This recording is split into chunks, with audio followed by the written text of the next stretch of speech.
नमस्कार. कशा आहात तुम्ही सर्वजण? मस्त आहात ना? आय होप तुम्ही मस्तच असाल.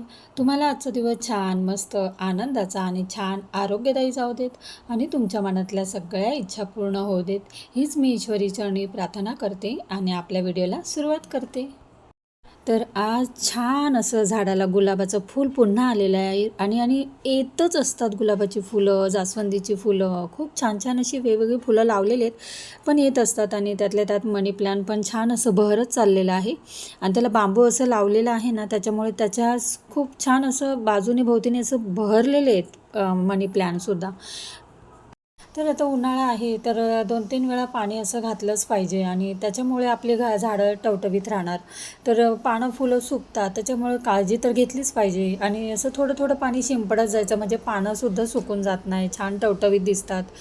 तर आता हे मी ना मनी प्लॅनसाठी ना हे आणलेलं आहे खत, ते यूज करेल. खूप छान आहे आणि ऑर्गॅनिक आहे मेन म्हणजे. तर आता हे झाडाला वापरल्यावर त्याचे खूप निगा छान ठेवतोच आपण, पण त्याला खताची त्याचप्रमाणे गरज असते. तर आता हे यूज आम्ही करणार आहे आणि खूप अत्यंत चांगले, त्याच्यामुळे तर खूप फुलं वगैरे येत असतात. ऐका ना, मी ना म्हणजे फेशियल पण करते. हां. तुम्ही जर किट वगैरे आणून घेतलं वन टाईम यूजचं किंवा तुम्हाला तुम्ही नेहमी करत असाल मंथली, म्हटलं तुम्ही जर कधी करत असाल ना तर मग मी करून देईन तुम्हाला. मला येतं मी ना करायला मला लक्षात पण नाही आणि करायचं होतं, पण आता मी बहिणीकडे 2 दिवस गेली तर त्याचं केलं, करून आले. मी वाटतं मग अशी पण तुम्हाला बोललेली एकदा मागे, खूप दिवस झाले त्याला. पण आता परत एकदा टच करू, कारण की आता ही जरा झाली आहे व्यवस्थित. चांगले ना एकदा असं. परीच्या मम्मीने केलेलं माझ्या. हां, त्यांनी पण न्यूज चांगले. तिच्या बहिणीचं लग्न होतं की देवराणीचं होतं लग्न. नाही, नंदेचं होतं इथे मुंबईला. मागच्या गेल्या वर्षी ते आले होते ना तेव्हाच, दिवाळीच्या वेळेस. तर मग तिचं करून दिलेलं छान छान तो आलेलं. पण त्यांनी कोणतं आणलं होतं काय? पप हे माझी मैत्रीण आहे, ते आले होते, ते पार्लरचं करतात आणि मला करायचं होतं. खरं म्हणजे मी ॲक्च्युली करत नाही जास्त फेशियल वगैरे. तर जे घरगुती आपलं नैसर्गिक काही असेल ना, त्याच्यानेच मी छान असं करत असते, आपलं स्वतःची काळजी घेत असते. पण ठीक आहे, ते माझी मैत्रीण होती आणि त्यांनी पार्लर केलं होतं, त्यासाठी ते सांगायला आले होते, असो. तर आता मी छान डाळ भाताचा कुकर लावलेला आहे आणि आजचा बेत म्हणजे विचार करत होती काय जेवण बनवायचं. रोज आपण भाजीला तेच तेच तेच तेच करून कंटाळा येतो, पण भाजी तर करावीच लागते आणि नसली तर आपलं आहेच कडधान्य. पण आता म्हटलं चला, घेवड्याची शेंग होती तर मी ती साफ करून ठेवली होती, तर आता म्हटलं घेवड्याची शेंग करावी आणि कोबीची भजी करावी. तर कोबीची भजीसुद्धा खूप खूप छान लागते. जशी आपली भजी कांदा भजी असते ना, त्याचप्रमाणे कुरकुरीत अगदी होते. मी ह्या 2-3 मिरच्या काढल्यात. अशा मिरच्या असतात ना, त्या खूप कमी तिखट असतात आणि त्याच्या बिया आहे ना, आतमधल्या काढायची गरज लागत नाही. तर म्हटलं चला कोबीची भजी आणि मिरचीची भजीसुद्धा करावी.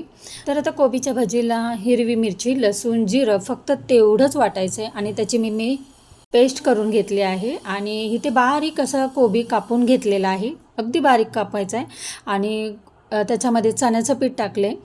तर 4-5 चमचे चण्याचं पीठ घेतलेलं आहे आणि त्याच्यामध्ये मी थोडंसंच तांदळाचं पीठ मिक्स करणार आहे. तर त्याच्यामध्ये तुम्हाला तिखट किती हवं असेल तितकं ती पेस्ट, मिरचीची पेस्ट टाकायची आहे आणि हळद आणि मीठ टाकून छान मिक्स करून घ्यायचं आहे. तर त्याच्याच बाइंडिंग असं बसण्यासाठी तुम्ही तांदळाचं आणि चण्याचं पीठ त्याच्या अंदाजेनुसार टाकू शकता, पण त्याच्यात पाण्याचा थेंब अजिबात टाकायचा नाही आहे. आपल्याला असंच छान मिक्स करून घ्यायचं आहे, कारण कोबीच्यामध्ये थोडंसं पाण्याचा अंश असतोच. तर छान मी मिक्स करून घेते आणि आपण कांद्याचं भजी करताना जसं हे करतो ना आपण पीठ, त्याचप्रमाणे हे करायचं आहे आणि खूप छान कुरकुरीत अशी आपली भजी तयार होतात.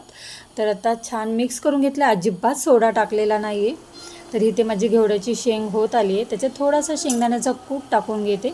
शेंगदाण्याचं कूट टाकल्यामुळे भाजीला खूप छान चव लागते, पण जास्तसुद्धा मी टाकत नाही आहे, थोडंसंच टाकत असते आणि छान आपली अशी भाजी तयार झालेली आहे. तर कोबीच्या भाजीमध्ये मी ना मिक्स करताना थोडंसं तांदळाचं पीठ, मी मगाशी म्हटलं तुम्हाला तांदळाचं पीठ टाकल्यामुळे खूप कुरकुरीत होते, तर थोडंसं 1-2 चमचे टाकायचं. त्यानंतर त्याच्यामध्ये मी कोथिंबीर टाकले, भरपूर कोथिंबीर टाकायची आणि सगळं काही मिक्स करून घ्यायचं आहे. आता हे बाजूला ठेवून दिलं आहे आणि मी पहिली भाकरी करून घेते. भाकरी केली की नंतर ना गरम गरम छान भजी लागते. तर आता मी इथे ना थोडंसं चण्याचं पीठ आहे ना आणि मीठ, किंचित हळद टाकायची. जास्त हळद नाही टाकायची, नाहीतर मग भजीला एकदम गडद कलर येतो. तर असं थोडंसं किंचित हळद टाकले आणि मीठ टाकले आणि थोडंसं किंचित सोडा टाकायचा आहे. खायचा सोडा टाकल्यामुळे जरा थोडंसं आपल्या खुसखुशीतपणा भजीला येतो. तर असं मिरची भजीचं पीठ तयार करून रेडी आहे. आणि इथे मी माझी डाळ बघा, मी डायरेक्टच फोडणी देते.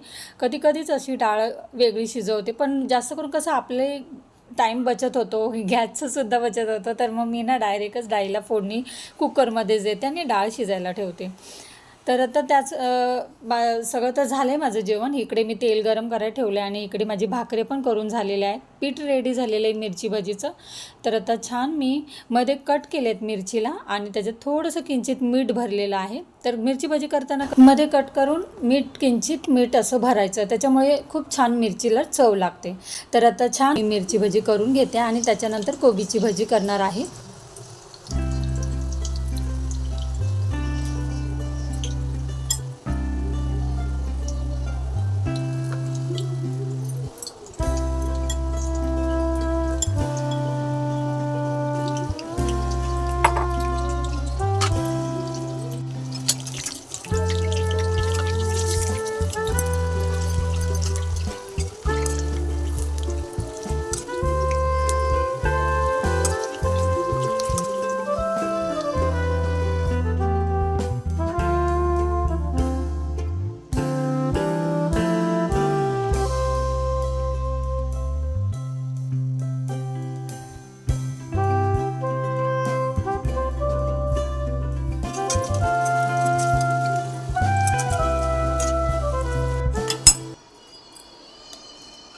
खूप कुरकुरीत आणि मस्त होतात भजी. त्याच्यावर मिरची खूप छान आहे. ते मी जेवायला वाढते. तर चला, व्हिडिओचा मी इथेच एंड करते. व्हिडिओ आवडला असेल तर नेहमीप्रमाणे लाईक, शेअर, सबस्क्राईब करा. तर पुन्हा भेटूया अशाच नवनवीन व्हिडिओमध्ये. तोपर्यंत खुश राहा, आनंदी राहा, काळजी घ्या. बाय.